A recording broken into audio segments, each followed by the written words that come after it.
Generally about 1% of the population has a scoliosis, and perhaps 1/10 of 1% of patients actually needs a treatment for scoliosis. So scoliosis is a condition of the spine where the spine, which is normally fairly straight, begins to curve.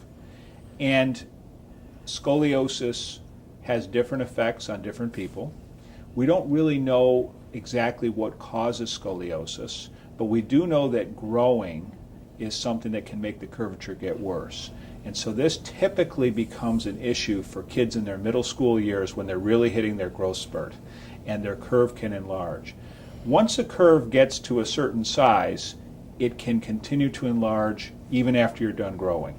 And at that point, the curve could become very, very large. And when curves get very large, they can begin to affect the heart and the lungs and can begin to influence people's ability to carry on activities of daily living. The operation that Elli had is called a spinal fusion operation for scoliosis. And once that heals, it becomes a living part of her body. And we need to follow it through the healing period, which is generally in the range of 1 to 2 years. Then we like to follow her through sort of the end of her high school. She had a curve which every scoliosis specialist would recommend surgery on. She has two stainless steel rods in her back, and she has a bunch of screws.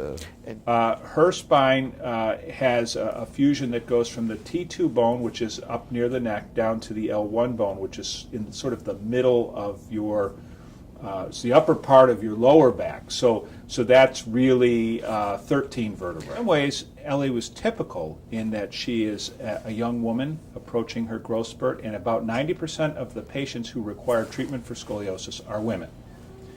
So in that way, she's typical. She's also typical in that having a surgery or having a treatment for her back or coming to the doctor is the last thing on her list of things to do. The other thing, of course, is that she's been very focused on sports, and particularly soccer. She's always been upbeat. She came to me for treatment, and we had to talk about an operation right away, which is not a great way to start a friendship. And she went through a big surgery and then had some additional problems with another portion of her spine and had to have a second surgery, albeit a smaller one, but we had to extend the fusion a bit.